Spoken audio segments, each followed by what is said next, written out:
Continuamos en UPAO Noticias, son ya las 5:22. Como lo anunciamos antes de la pausa, vamos a conversar la tarde de hoy sobre las próximas elecciones. Como sabemos, el domingo 11 de abril nos corresponde como ciudadanos cumplir con nuestro deber de ir a sufragar en las elecciones generales. Un voto informado y responsable es el que tenemos que realizar en este proceso electoral, que hace un momento la Premier dijo que está garantizado que el proceso se va a desarrollar con toda normalidad. El Estado peruano, el gobierno de transición, garantiza, repito, que no hay ningún motivo por qué estar preocupados de que haya la posibilidad de que se postreguen las elecciones, a pesar de que estamos en un marco de pandemia, en una emergencia sanitaria. Las elecciones, ha dicho la Premier, que no corren ningún peligro, se van a desarrollar tal como se han programado. Incluso anunció que, de darse el caso de una segunda vuelta electoral, ya hay fecha, el 6 de junio sería una segunda vuelta de darse el caso en nuestro país. Conversamos sobre este tema tan importante con el doctor Roberto Palacios, docente de UPAO, abogado constitucionalista. Doctor Palacios, bienvenido a UPAO Noticias. Buenas tardes. Buenas tardes, Beto. Un saludo a todos tus televidentes. Gracias, doctor. Siempre es un gusto poder compartir información muy valiosa para poder orientar e informar a los ciudadanos de lo trascendental que resulta, pues, un proceso electoral, y más aún en un año clave, trascendente, reitero, como es el bicentenario, 200 años de nuestra independencia nacional. ¿Por qué es importante, doctor, que los ciudadanos cumplamos con este deber y, sobre todo, que sepamos elegir para después no lamentar las crisis de las que ya estamos lamentablemente acostumbrados a experimentar como país? Bueno, yo creo que la importancia de participar en las elecciones podría resumirlo en que el poder emana del pueblo. Y la forma que tiene el pueblo de ejercer su poder, me refiero en democracia, es eligiendo a sus autoridades, a quienes les va a dar la competencia y atribución para que en su nombre ejerza ese poder. Entonces, considero de que la participación es importante, pero no solamente lo es por el solo hecho de ir a las urnas y elegir a mis autoridades, sino que ya viene una labor, como bien lo has dicho al inicio, de información para poder ejercer nuestro voto de una manera consciente y conocedora de las propuestas y conocedora también de los antecedentes y el perfil de la persona por quien voy a votar. En resumen, la participación en las elecciones generales para elegir a nuestras autoridades es una manifestación del poder que tiene el ciudadano para legitimar a nuestras autoridades para que en nuestro nombre puedan hacer ejercicio legítimo del poder. Muy bien, doctor. Ahora, en este contexto que usted muy bien ha descrito, nos corresponde a los ciudadanos elegir, como usted dice, con mucha conciencia, con mucha responsabilidad, al presidente de la República, obviamente con él a su primer vicepresidente y segundo vicepresidente, al Parlamento o al Congreso, a los miembros del Poder Legislativo y también al Parlamento andino. De manera muy didáctica, para que el público comprenda mucho mejor, explíquenos cada uno de estos tres estamentos que vamos a tener que elegir, doctor Palacios. Claro. En nuestro país, el proceso electoral es general y se elige no solamente al presidente de la República, sino que también se elige a nuestros representantes ante el Congreso, los 130 congresistas.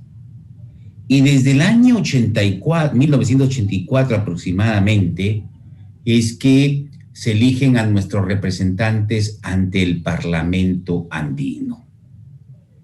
Para la elección del presidente de la República se requiere que obtenga más del 50% de los votos. En caso de que no reúna el 50%, tendremos que irnos a una segunda vuelta con los dos candidatos que mayor votación obtuvieron en la primera vuelta. En el caso del Congreso no ocurre eso, se eligen a los 130 congresistas. Por supuesto que ahí viene el tema de la cifra repartidora. Y el Parlamento andino está compuesto por 25 miembros que lo integran representantes de Colombia, Ecuador, Perú y Chile, Bolivia y Chile. Son 25 integrantes. Por el Perú, hasta donde tengo la información, son 5 los representantes y también son los ciudadanos los que lo eligen. ¿Cuál es la función que cumple los parlamentarios andinos? Bueno, tengo que decir antes que la sede del Parlamento andino está en Colombia, más preciso en Bogotá, y tiene como propósito lograr la integración de los países llamados andinos, ¿es así? Y realizan tareas en procura de esa integración, no solamente social, sino que también de orden económico y cultural. Lamentablemente, se ve a este Parlamento andino como inocuo, como que no ofrece mayores resultados y que debería desaparecer o en todo caso no tener el Perú una representación, ¿no?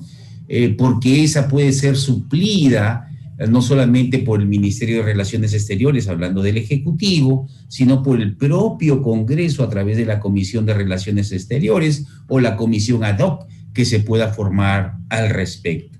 Esa sería una propuesta, ¿no? En el sentido de que los representantes al Parlamento andino ya no se elijan. Por supuesto que no va a ser para estas elecciones, porque para ello se requieren modificaciones legislativas. Y en cuanto al presidente de la República, ya hemos visto que actualmente nos encontramos ya en el proceso de absolución y para la resolución de las tachas que se han presentado contra los candidatos a la presidencia de la República.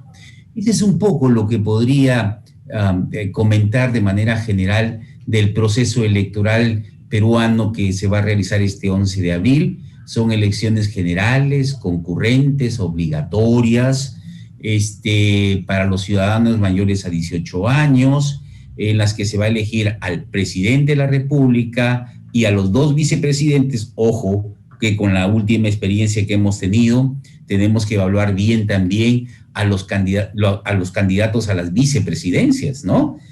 Porque en algún momento pueden llegar a ser presidentes. Y nuestros congresistas, que ya por cierto también debemos ser muy cuidadosos en su elección. Ahora, en nuestra situación como país democrático se presenta una situación muy particular. Cada quinquenio que se convocan elecciones, doctor Palacios, hay aproximadamente 20 agrupaciones, 20 partidos políticos.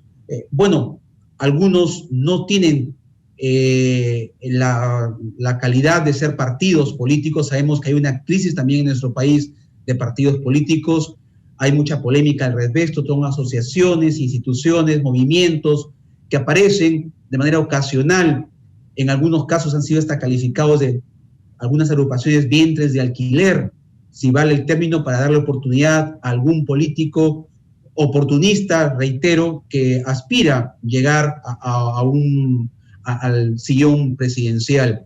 Es parte de la democracia que participen tantos candidatos en estas contiendas generales, doctor Palacios.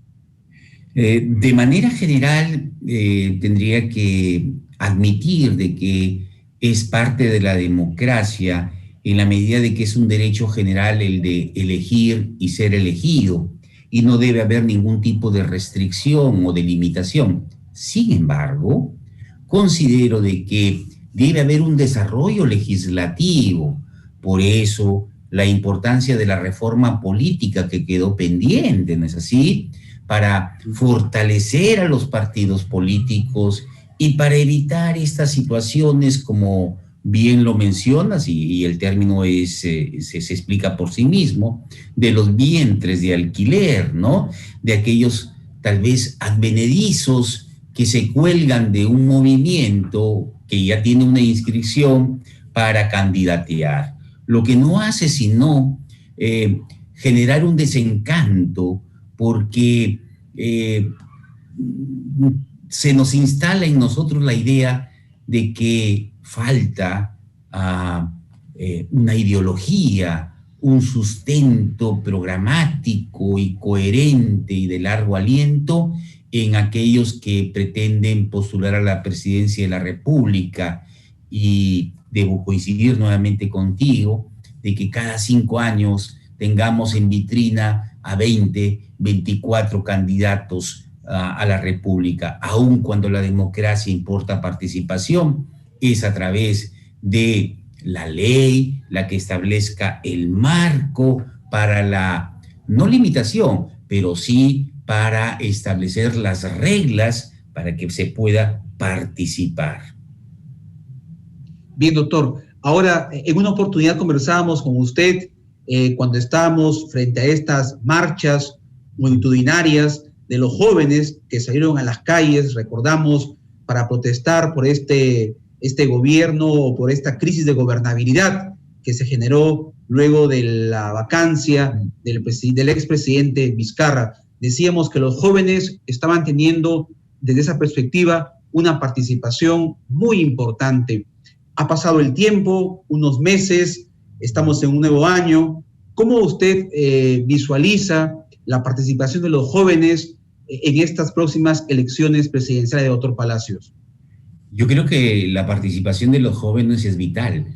El Perú es un país que tiene un porcentaje muy alto de jóvenes, ¿no? Pero si nosotros alentamos y reconocemos la participación de los jóvenes en estos movimientos que hubo en el mes de noviembre, no quisiéramos de que esto sea intermitente, ¿no? Sino que se mantenga en el tiempo. Que se mantenga en el tiempo ¿qué? El interés por la cosa pública, el interés por tratar de participar en la vida política del país, el interés en preocuparse también por lo que sucede en mi entorno, por tener una visión menos individualista y más solidaria, ¿no? Más abierta. La participación de los jóvenes es importante, pero los jóvenes tienen que tener la información suficiente para saber elegir. Los jóvenes tienen que buscar un equilibrio entre esa adrenalina que es propia de su juventud con el conocimiento de los candidatos para poder tomar decisiones lo más racionales posibles. Correcto, doctor. Finalmente, doctor Palacios, hace unas horas tomó posesión del gobierno en Estados Unidos el demócrata John Biden. ¿Cómo impacta esta nueva gestión presidencial en una potencia como es Estados Unidos mundial en nuestro país? Bueno, yo creo que el impacto, esperemos de que sea alentador, ¿no es así? hemos visto que en Estados Unidos, que se precia de tener, y es cierto, una democracia bastante sólida, como ha habido un intento también por la toma del Congreso, ¿no? De una masa, ¿no? De un grupo de ciudadanos importante que desestabilizó y hizo repensar en el futuro de la democracia estadounidense. Pero bueno, el día de hoy ha jurado el cargo y ya está en funciones John Biden, un demócrata. ¿Qué esperamos? Esperemos de que vuelva la mirada también a América Latina, de que con el Perú se fortalezcan los lazos de cooperación, sobre todo en el ámbito de la ciencia y de la tecnología, en la defensa del medio ambiente, en la lucha contra el narcotráfico, y también, por supuesto, que entre los estados y los privados se fortalezca el intercambio comercial y se promueva la inversión, que eso va a ser fuente generadora de trabajo y de recursos para ambos, pero principalmente para nuestro país. Y por supuesto que para todo el pueblo latinoamericano es una esperanza que el nuevo presidente Biden se preocupe por instalar una nueva política migratoria que no sea represiva, que no sea coactiva, que no sea amenazante, y que trate de encontrar un equilibrio entre los intereses legítimos de Estados Unidos, que recoge y acepta en su territorio a este grupo importante de latinos, y los latinos, ¿no es cierto?, que tienen el derecho también de generar su bienestar en un país distinto al de su origen. Muy bien, doctor Palacios, muchas gracias por compartir esta información. Como usted dice, siempre mantener pues una mirada optimista, de expectativa de que esta gestión presidencial en Estados Unidos puede impactar favorablemente para el desarrollo económico y social de nuestro país también. Muchas gracias, doctor Palacios. Hasta una próxima oportunidad. Muy amable. Aquí las gracias, Beto. Muchas felicidades. Cuídense. Gracias. Vamos a ir a una pausa. Seguimos. Son las 5:39. Regresamos en UPAO Noticias.